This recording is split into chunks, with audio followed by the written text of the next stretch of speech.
Hey guys, how's it going? GriffyBit here. Today is a video that we decided to make because a lot of captains have come into me and they place battle markers, but they don't know what to place and how to place them.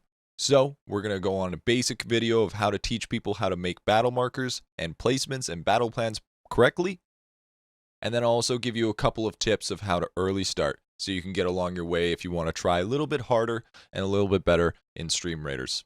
So without further ado, let's get down into it. Quick disclaimer, this is to give you the basics of how to do this. This is not telling you how you should do it all the time. This is just to let you on your way and give you a little bit more guidance so you can have a little bit more insight of when you place your battle markers. So let's start off with the very basics. These are the unit types that you have, and these are the units that you have available to you. So you got assassins, which follow under the category of rogue, buster, flying rogue, and balloon buster. You have supports that follow along the lines of flag bearer, healer, monk, and templar.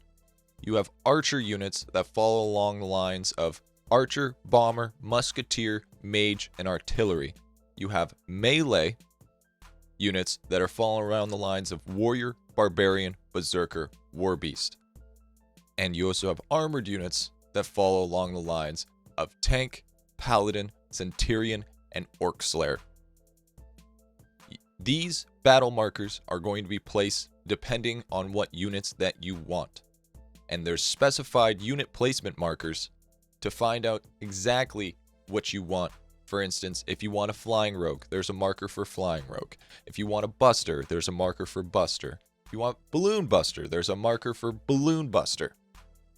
Some of them are generic, such as the armored battle marker placement, which has every single unit for that armored class, or melee class has every single unit for that melee marker. Knowing all these units and where they fall under is going to be incredibly important to making markers, so you can decide the best route to take when you're making your battle markers. Let's take a look at a really simple battle plan markers.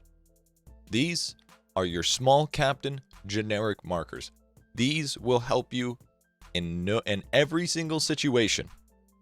There's a couple key points that I need to point out here.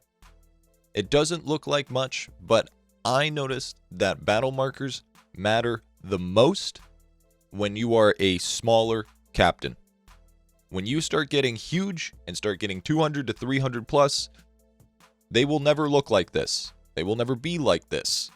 But this is mostly to help the smaller captains get their battle markers so they can start learning how to early start and learning how to progress further and faster. So let's break this marker down quickly. So you got 2 armored in the front.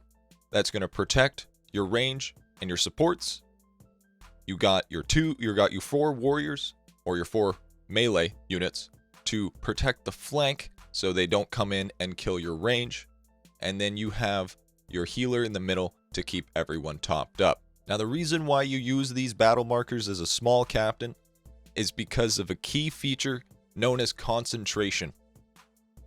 If you are a smaller captain and you place too many markers, you will not get that concentration that you need, and your units will be too fanned out and they will not be able to have the proper security that you need. For instance, you might have a few range that are going to end up getting flanked by an assassin type unit that are going to take you out completely because you don't have any melee or armored to protect those units.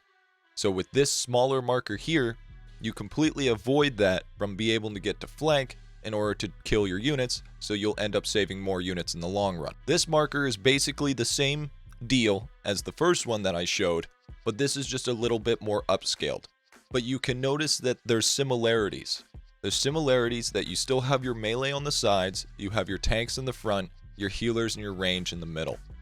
This is to protect. This is all to protect because range main job is to DPS.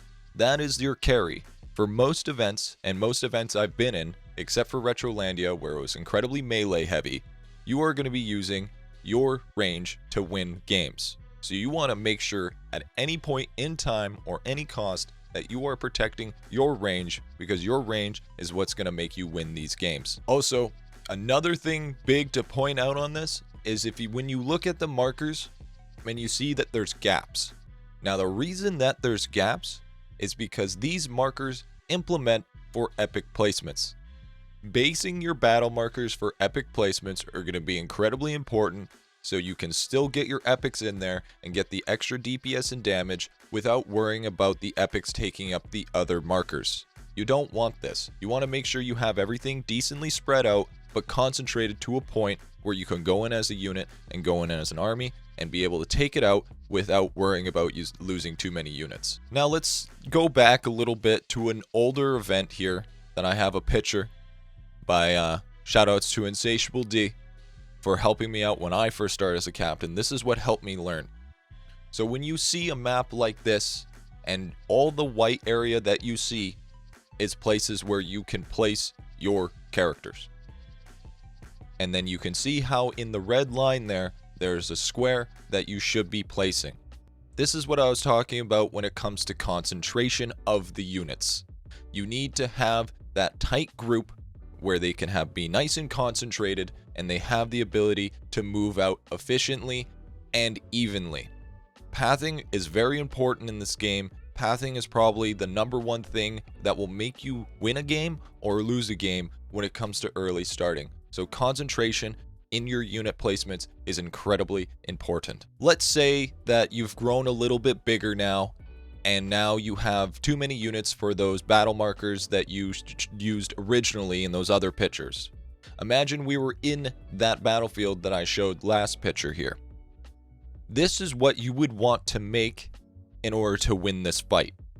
This is called a battle box. This is what I use. This is my preferred favorite of battle box. Of course, there's going to be variations in different battle boxes, but this is probably the most consistent battle box you will get. It covers all ends of the field. You have tanks all the way around and your range in the middle. You usually see warriors, but you usually place warriors on the outside of the battle box because of pathing reasons and how units travel through each other.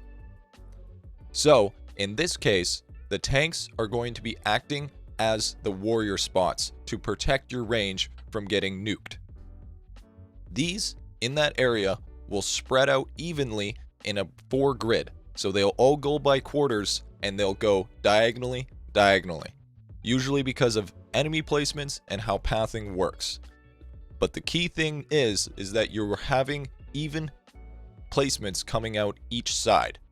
So then the consistency and the concentration is still there, but you still have a nice, easy time not getting flanked by the other units because of the battle box that you've made. Now let's talk a little bit more about variation. There's going to be some maps that are going to be different from other maps.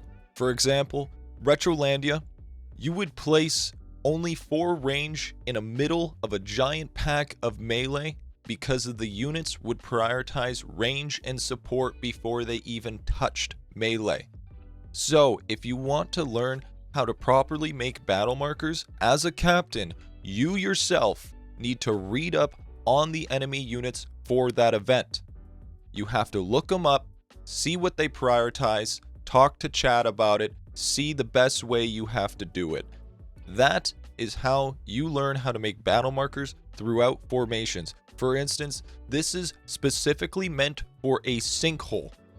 Sinkhole has skeletons that place every 6 seconds and they throw and they do a ton of damage.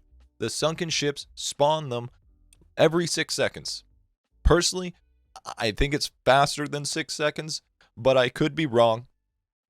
All I know is you need armored line in the front and you need more of them because they do so much range damage, and you want to make sure that you can have the ability to push. Concentration is also incredibly important in this one as well, because you don't want the sinkhole skeletons to be taking out your range, because as soon as they take out your range, you're done. It's over. They have too much range and they're going to be sniping out your warriors, they're going to be sniping out your range, they're going to be sniping out your supports if you do not have enough tanks. So this is just one variation. So those were just a couple of basic formations so you guys can use and help yourselves along the ways. But there is, I can't stress this enough, there is plenty of variations. Like I was talking about Retrolandia. Or for instance, the recent one that happened was Cyberfall. Now, Cyberfall, the trick for it is there was a thing called Hunter Tossers. Now, these units supported attack tanks first, but they attacked in a splash damage, and they had a high aggro range. So what you wanted to do was you wanted to place your warriors in the front, you wanted to place your archers in the middle, and you wanted to place your tanks in the back line. Now, the reason why you did this is because they would miss the warriors, they would miss the range, and they would throw directly to the tanks. So, when I'm talking about your job as a captain is to click on the unit, read up on it, see what it does. That is how you become a good captain and be able to place battle markers. This also goes on the lines with early starting.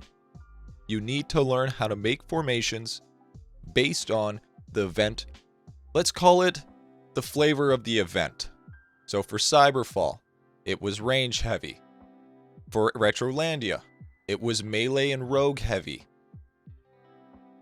For Primordia, it is range heavy because the arachnid spiders will nuke out your melee and cause them to be slower. So this is what you kind of got to wrap your mind around, is how you going to tackle this event based on what you have. But let's just drop down a quick conclusion of what you should do when you're thinking about making your markers. Let's just go over some things that I've noticed from smaller captains that they're not necessarily doing wrong, but they need to prioritize and fix on the situation. Because I go to a lot of captains to try to help them out because that's what we do. So, for instance, number one thing I've noticed, too many battle markers. You have 10 people placing, but you have 200 battle markers. That is not going to be efficient for you. Yeah, that's nice to have, so you have that kind of, variation of where you want to place your unit, but it's not going to help you in the long run. You're going to have it too fan out, like I said, and you're going to get flanked, and you're just going to lose all your units because they weren't properly concentrated. Number 2, concentration. Concentration is very important.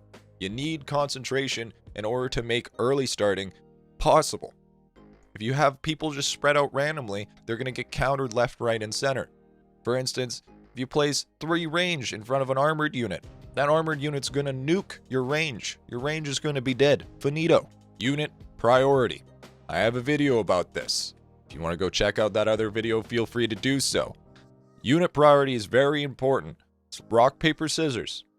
If you place range in front of an armored, armored's going to win. If you place melee in front of an armored, melee's going to win. If you place range in front of melee, range is going to win. You need to learn what counters what so you can make your battle markers according to what you need to have. Also, another thing I notice, too many rogue placements. Rogues are fun. Rogues are good, especially in Treasure Trove. But once you start scaling up and you have 40 rogue markers, you could have used those 40 units to place in your actual box, battle box, formation, whatever, instead of a tank, archer, warrior, whatever, to help push it more. Rogues are only good for one thing and one thing only. Ranged and taking out prioritized support units such as dino eggs, treasure chests, and anything that has a higher priority than the current range. If you have too many melee units that especially do AoE covered around that spot where your rogue is going to prioritize to, it's a waste of a unit. So, if you're going to be using rogue markers, make sure you use rogue markers in specific places that you know that they're going to get in and they're going to get the job done. Other than that, don't use them. So now that we got that underway, let's do a couple of tips just for early starting for you guys, just so you can start and get ready to do it, because early starting is a very important part of the game. And I think, if you want to actually do it, then these tips will actually help you. And I'll give you guys the secrets of my early starting. So how I do it is 1 to 2 skulls, I do 15-minute starts. And when I say 15 minutes, that's how much I mean that's left on the clock. 3 skulls, I do 10-minute starts. 4 skulls, I do 5-minute starts. And 5 skulls, I do full starts. This way you can keep consistency. And this is also to prevent overscaling. So if you keep on starting early and about the 15-minute mark, regardless of the skull placement that there is, so say if it's a level 4 skull and you're starting at 15 minutes, this is how you're going to see your scaling. Scaling is just going to go up like this, and it's just going to keep on going until it's too overly scaled, and you're going to lose. Scaling works in the lines of 5-minute intervals. So if you keep the scaling to about like this, rather than this, then you're going to see yourself early starting a lot more and being a lot consistent and taking a lot less losses. But these are tips for early starting. This is not tips for fast battling. Fast battling is different from early starting, because early starting is a lot less hardcore than fast battles are, because fast battles are, you need the proper units, you need the proper specializations, and you need to be able to push hard. Early starting is generic for most captains, and every captain that can have the ability that want to start earlier than the 30-minute mark itself. Another huge tip also, look at your allies, see what level they are, see how many you have, and then look at the enemies, see what level enemies they are, and see how many of them are. Usually, there's always going to be more enemies than allies. So usually what I like to do is I like to look at the battlefield, see what levels I have on my team and how many and how filled out the formation is, and then see the enemy units and see how big they are, and seeing if we have the unit priority correctly to take on the units that we have present to us. This is going to help you so much in so many scenarios, because you yourself need to learn the units and what they prioritize and be able to decipher whether you can start it or not. There's sometimes where I have 1 to 2 skulls where I do 15 minutes, but then end up can't doing the 15 minutes because we went from 130 placers to 90 placers in that one battlefield. So we're scaled up for 130 people, but now we only have 90 people. So now we have to deal with how we are going to tackle that. Also, another good tip, experiment. There's nothing wrong with experimenting in this game. Trying different stuff out, but still maintaining that concentration. If you want to try to learn how to do things your own way, especially at the start of events. Start events, super important for experimenting, because if you experiment at the start of an event, you'll realize what the meta is for that event, and you can place all your battle markers around it. So, have a little fun with it. Don't take it so seriously. It's a side game. Have some fun with it. See if you like it. Experiment a little bit. And last and final tip, because I don't want to give you all my secrets, guys. Knowledge is power. That's all there is to it. Learn the game. Learn everything that it needs to be. Be a professional in it. You don't have to be hardcore. You don't have to be trying to hit the top of the leaderboard or top PvP or, never lose a PvE. No. You just need to learn the game. Knowledge is key. That's what I'm here for. Here to help you guys along the way so you can figure it out. But it is also required of you to early start or fast battle. You need to know how different units synergize with each other. For instance, the double heavy Centurion. If you have 2 heavy Centurions, you make your front line almost indestructible because they have so much defense. These are the types of things that you need to think about. So last tip, knowledge is power. Anyways, guys, that's just a couple tips and a couple basics of battle markers and early starting.